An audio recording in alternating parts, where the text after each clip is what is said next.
এখন বিদ্যালয়ৰ প্ৰধান শিক্ষক মহোদয়, সদৰ অসম ছাত্ৰ সন্থাৰ উপসভাপতি অভিৱৰ্ধন গোস্বামী ডাঙৰীয়া, মঞ্চত উপবিষ্ট বিশিষ্ট ব্যক্তিসকল, বিদ্যালয়ৰ শ্ৰদ্ধাৰ শিক্ষাগুৰুসকল, ইয়াত উপস্থিত থকা সমূহ স্থানীয় ৰাইজ, লগতে মোৰ মৰমৰ ছাত্ৰ ছাত্ৰীসকল, পোনপ্ৰথমে মই আপোনালোক সকলোলৈকে পলমকৈ হ'লেও নৱবৰ্ষ তথা ভোগালী বিহুৰ আন্তৰিক শুভেচ্ছা জ্ঞাপন কৰিছোঁ।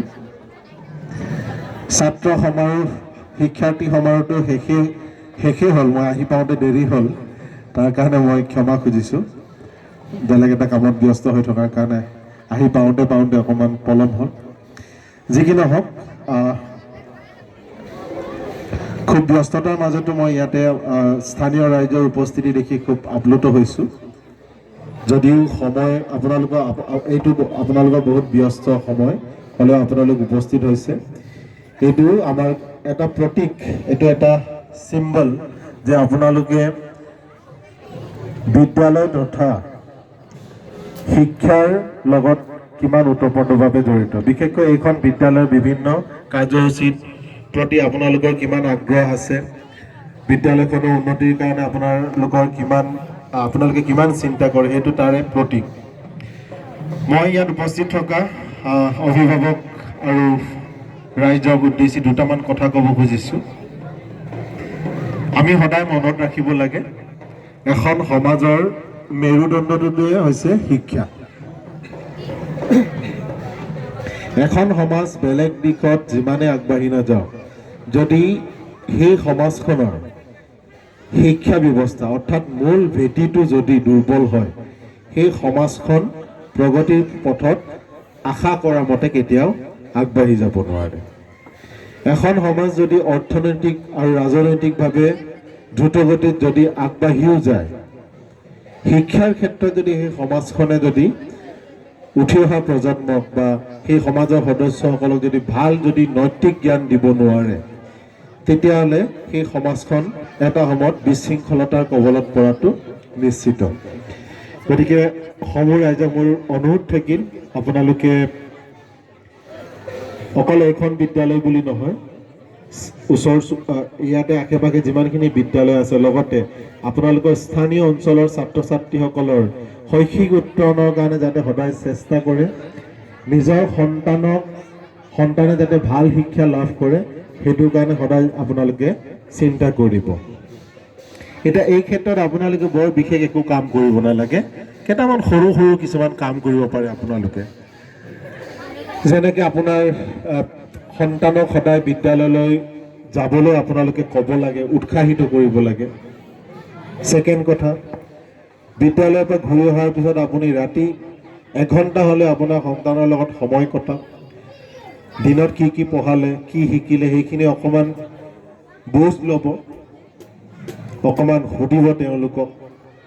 আৰু ঘৰত প্ৰত্যেক দিনাখনে আপোনাৰ সন্তানে যাতে আবেলি আৰু ৰাতিপুৱা অন্ততঃ 2 ঘণ্টা বা 3 ঘণ্টা সময় যাতে পঢ়া শুনা কৰিব পাৰে, তাৰ এটা পৰিৱেশ সৃষ্টি কৰি ৰাখিব লাগে সদায়।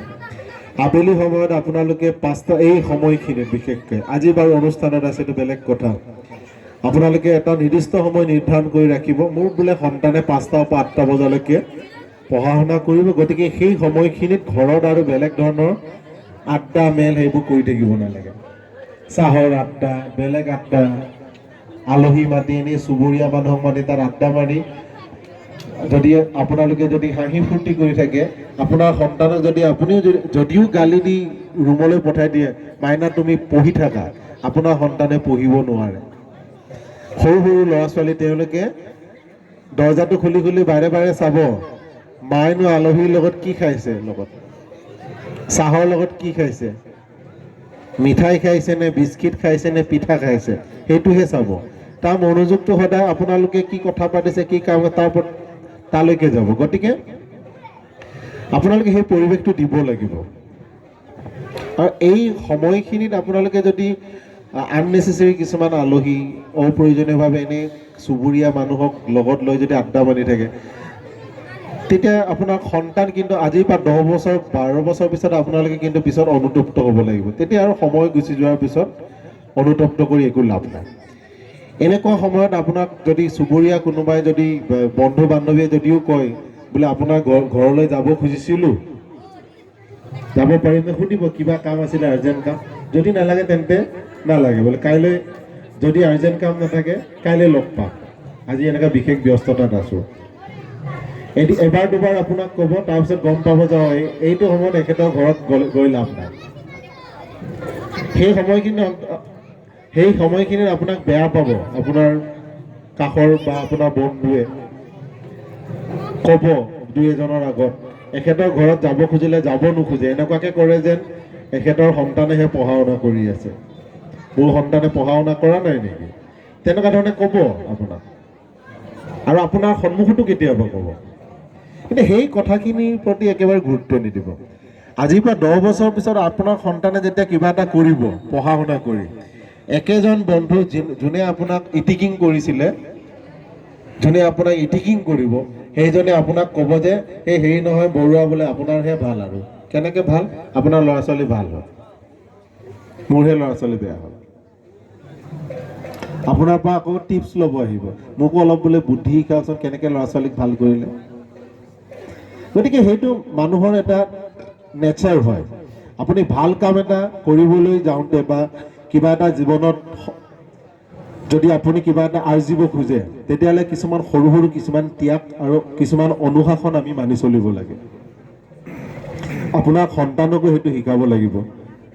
আপুনি ডাঙৰ সপোন দেখিলে সৰু সৰু সপোন, সৰু সৰু কিছুমান সন্তুষ্টি আমি সদায় ত্যাগ কৰিব লাগে। মই নিজৰ কথা কৈছোঁ, মই 2016 চনত মই প্ৰশাসনিক সেৱাৰ কাৰণে পঢ়া শুনা আৰম্ভ কৰিছিলোঁ। প্ৰথমতে মোৰ সপোন বেলেগ আছিলে। প্ৰথমতে মোৰ সপোন আছিলে মই এডভকেট হোৱাৰ, বা পিছত জাজ হোৱাৰ সপোন আছিলে। কিবা কাৰণত সেইটো নকৰিলোঁ, LLB নপঢ়িলোঁ, গ্ৰেজুৱেশ্যন কৰিলোঁ। গ্ৰেজুৱেশ্যন কৰাৰ পিছত মাষ্টাৰ্ছ কৰিলোঁ, কৰাৰ পিছত মোৰ সপোন আছিলে ডিগ্ৰী কলেজত শিক্ষকতা কৰা। কিন্তু এক্সিডেণ্টেলি মই আহি গ'লোঁ স্কুলৰ টিচাৰ হিচাপে। তাৰপিছত মোৰ এনেকুৱা ভিতৰত আছিলে জীৱনত কিবা এটা আৰু ইয়াতকৈ কিবা এটা কৰিব লাগে। সেইকাৰণে 2016 চনত মই পঢ়া শুনা আৰম্ভ কৰিলোঁ। 2016ৰ পৰা মই বহুতবাৰ পৰীক্ষা দিলোঁ, ফেইল কৰিছোঁ, আকৌ দিছোঁ, আকৌ ফেইল কৰিছোঁ, 0ৰ পৰা ষ্টাৰ্ট কৰিছোঁ, ভাইবা দিছোঁ, আকৌ 0ৰ পৰা ষ্টাৰ্ট কৰিছোঁ, তেনেকৈ বৰ ষ্ট্ৰাগল কৰিছোঁ। 6 বছৰ মই যুঁজিছোঁ। সেই 6 বছৰটোত মই এবাৰো মাঘ বিহু, বহাগ বিহু, আলি আই লৃগাং এটা অনুষ্ঠানতো যোৱা নাই। সেই কষ্টখিনি এটা সময়ত মোৰ কষ্টটো মই ফলাফলটো পালোঁ। তেনেকৈ আমি কিছুমান বস্তু ছেক্ৰিফাইচ কৰিব লাগিব জীৱনত। মানুহে মানুহৰ সফলতা হোৱাৰ পিছত সফলতাটোহে দেখি পায়, সেই সফলতাৰ আঁৰত কিমান কষ্ট ত্যাগ থাকে সেই মুহূৰ্তখিনি কোনেও দেখি নাপায়, অকল নিজেহে বুজি পায়। কাষতে থকা একেবাৰে ভাল বন্ধুজনে দেখিব আৰু নিজৰ মা আৰু দেউতাইহে দেখে। গতিকে সেই কষ্ট আৰু ত্যাগ কৰিবলৈ আপোনাৰ সন্তানক সৰুৰ পৰাই শিকাব লাগিব। আপোনালোকে জীৱনত যে একো বস্তু ফ্ৰীকৈ নাপায়, বিনা কষ্টত নাপায়, সেই অনুভৱটো সৰুৰ পৰাই শিকাব লাগে। আপোনাৰ অজস্ৰ টকা সম্পত্তি থাকিলেও ল'ৰা ছোৱালীক খুজিলে যিকোনো বস্তু দি নিদিব পটককৈ। অপ্ৰয়োজনীয় বস্তু যদি খুজিছে নিদিব। কিতাপ কলম কিনিবৰ কাৰণে যদি পইচা খোজে দিয়ক, তাত একো কৃপণালি কৰিব নালাগে। খোজাৰ লগে লগে দিয়ক, কিতাপ কিনিম লৈ যোৱা, কিন্তু মোবাইল কিনিম, বাইক কিনিম কিয় লাগে? বাইক কেলে লাগে? স্কুলত পঢ়া বাচ্চাক বাইক কিয় লাগে? গভৰ্ণমেণ্টত বা ক্লাছ 10ত পোৱালৈকে বাইচাইকেল পায়েই যায়, বাইচাইকেল চলাই হায়াৰ ছেকেণ্ডেৰীলৈকে পাছ কৰক, কি আপত্তি আছে? সেইখিনি কুৱেশ্যন কৰিব লাগিব। আপোনাৰ টকা সম্পত্তি থাকিলেও সন্তানক দেখুৱাই নিদিব মোৰ এইখিনি সম্পত্তি আছে বুলি। আপুনি যিদিনাখন দেখুৱাই দিলে, আপোনাৰ ল'ৰা বা ছোৱালী যেতিয়া গম পালে দেউতাৰ ইমান টকা পইচা আছে, কষ্ট কৰিব নোখোজে আৰু ভাবিব যে দেউতাৰ ইমান সম্পত্তি আছে, মই আৰামছে বহি খাম, কিয় কষ্ট কৰিম? আপোনাৰ হাতত যদি সকলো থাকে আপুনি কষ্ট কিয় কৰিব? অভাৱটো অকণমান অনুভৱ কৰাব লাগে, অভাৱটো অকণমান অনুভৱ কৰিব লাগে। তেতিয়া সন্তানে সদায় জীৱনত নিজে কিবা এটা কৰাৰ কথা চিন্তা কৰিব। সকলো বস্তু আপুনি যদি দি দিয়ে কষ্ট কেতিয়াও নকৰে। আপোনালোকে নিজকো এবাৰ সুধি চাব, নিজক অকণমান পৰ্যবেক্ষণ কৰিলে নিজৰ চিন্তাধাৰাবোৰ যদি আপোনালোকে অকণমান ভালকৈ মনোযোগেৰে বিচাৰ বিবেচনা কৰে তেতিয়া চব উত্তৰ পাই যাব। আপুনি কিয় কষ্ট কৰি আছে, আপোনাৰ আগৰ 10 বছৰৰ আগৰ জীৱন কেনেকুৱা আছিলে, আপুনি আজি ভাল পজিশ্যন এটা যদি আছে কিহৰ কাৰণে আজি আছে, সেই গোটেই উত্তৰটো যেতিয়া আপুনি বিচাৰ বিবেচনা কৰি পাব, সন্তানক কেনেকৈ গাইডেঞ্চ দিব লাগে আপুনি উত্তৰটো তাতে পাব।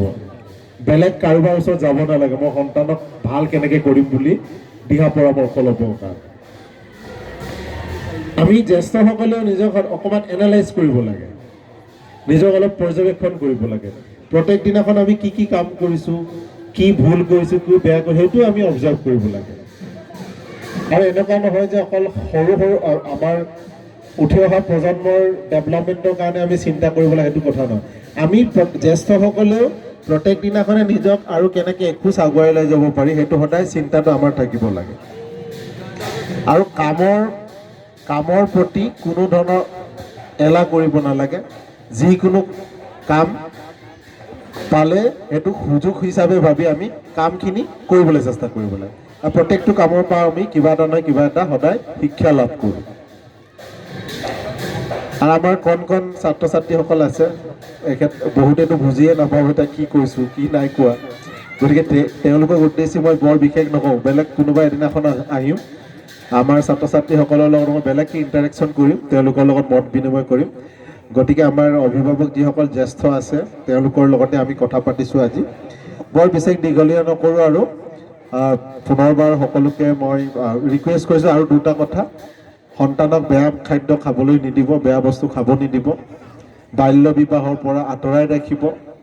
আৰু আপোনালোকে জ্যেষ্ঠসকলেও আপোনালোকে ৰড ছেফটিৰ যিখিনি নীতি নিয়ম আছে সেইখিনি মানি চলিব। বাইকত গ'লে যাতে হেলমেট নিপিন্ধাকৈ নাযায়, সেইটো অকণমান বন্ধ কৰি ল'লে ভাল আছিলে।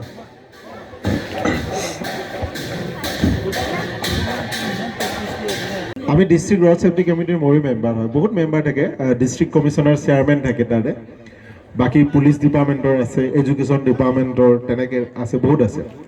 এতিয়া গোলাঘাট জিলাত যিমান এক্সিডেণ্ট হয়, ফেটেলিটিৰ মানে যিমান মৃত্যু হয় এক্সিডেণ্টৰ কাৰণে, মেইন কাৰণটো হৈছে হেলমেট নিপিন্ধাৰ কাৰণে। ইণ্টাৰেষ্টিং কথা, বাইকত নিয়মমতে যাব লাগে দুজন, যায় 3জন। প্ৰথম কথা, প্ৰথম ৰুলটো ব্ৰেক কৰিলে। ছেকেণ্ড কথা, হাজবেণ্ডে বাইকখন চলাই যায়, হেলমেটটো লগায়, পিছফালে ৱাইফ বহে আৰু বাচ্চাটো থাকে, দুইটাৰ হেলমেট নাই। বুজি পাইছে? সেইকেইটা হাজবেণ্ড বহুত বদমাছ হাজবেণ্ড। কথাবোৰ আছে, সেইকাৰণে মই আপোনালোকক ৰিকুৱেষ্ট কৰিছোঁ এটলিষ্ট সেইখিনি নীতি নিয়ম মানি চলিব। ছেকেণ্ড কথা, আমাৰ আজি জেনেৰেশ্যনৰ মাজত এইবোৰ মাদক দ্ৰব্য সেৱনৰ পৰা আৰম্ভ কৰি এইবোৰ পেকেটজাতীয় যিবোৰ বস্তু আছে, গুটখা, লগতে আপোনাৰ ড্ৰাগছৰ যিটো কিবাটো গোলাঘাটত বহুত আছে, সেইখিনিৰ কবলত যাতে আপোনালোকৰ সন্তান নপৰে সেইটো সদায় চাব। চকুটো চালে গম পায় কোনে কি খায় কোনে কি নাখায়, লিপছটো চালে গম পায় মানুহটোৱে চিগাৰেট খায় নে নাখায়। বগা মানুহৰ যদি লিপছটো পুৰা কলা কলা হৈ গৈছে গম পাব যে চিগাৰেট খায়। আপোনাক কোৱা নাই, কেলৈ চাই আছে? গতিকে আপোনাৰ সন্তানক অবজাৰ্ভ কৰিব।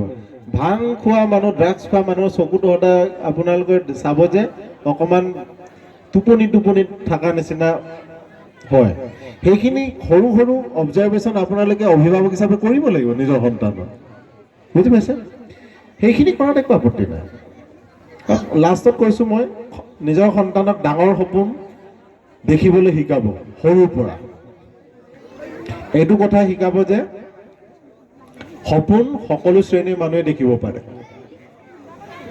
দুখীয়া শ্ৰেণীৰ মানুহেও দেখিব পাৰে, ধনী শ্ৰেণীৰ মানুহেও দেখিব পাৰে, মধ্যবিত্তও দেখিব পাৰে। সপোন দেখিবৰ কাৰণে একো ক্ৰাইটেৰিয়া নালাগে আৰু একো টেক্সো দিব নালাগে। লাগে জানো? নালাগে। ফিজো নালাগে তাৰ কাৰণে। সপোন দেখিবলৈ শিকাব। আপোনাৰ অৰ্থনৈতিক পৰিস্থিতি যিয়ে নহওক, সন্তানক সেইটো সাহস দিব যে তুমি যদি ভাল ডাঙৰ সপোন দেখি যদি কষ্ট কৰা ভালকৈ, সেই সপোন বাস্তৱত ৰূপায়িত কৰিব পাৰিবা।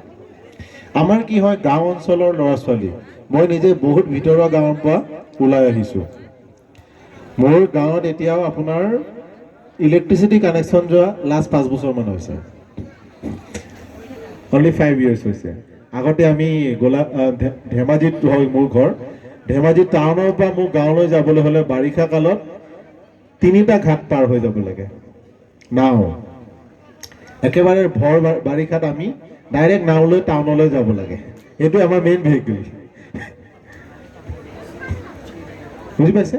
আমাৰ গাঁও অঞ্চলত কি হয়, মোৰ নিজৰ অবজাৰভেশ্যনৰ পৰা মই এটা বস্তু পালোঁ, কি হয় নৰ্মেলি আমি গাঁৱত ডাঙৰ দীঘল হোৱা মানুহবোৰ এনেকুৱা আত্মবিশ্বাসটো বহুত কম থাকে, নহয় জানো?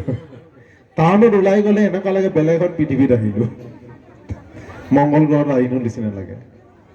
প্ৰথম আমি যেতিয়া গাঁৱৰ স্কুলত পঢ়ি ওলাই গৈ টাউনত হাইস্কুলত এডমিশ্যন ল'লোঁ, টাউনৰ ল'ৰা ছোৱালী বিৰাট বিৰাট ষ্টাইলিছ চাইকেল চলাই আহে, তেওঁলোকৰ ষ্টাইল বেলেগ, পিন্ধন উৰণ বেলেগ। আমি এইবোৰ ফেশ্বন গমেই নাপাওঁ। আমি এটা বস্তুৱে জানো যে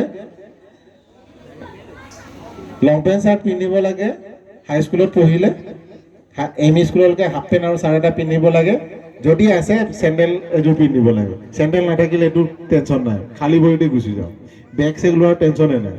টাউনত আহি যোৱাৰ পিছত দেখিছোঁ বা এইবোৰতো সাংঘাতিক পৃথিৱী, তেওঁলোকে বেলেগ এখন জগতত বসবাস কৰি আছে।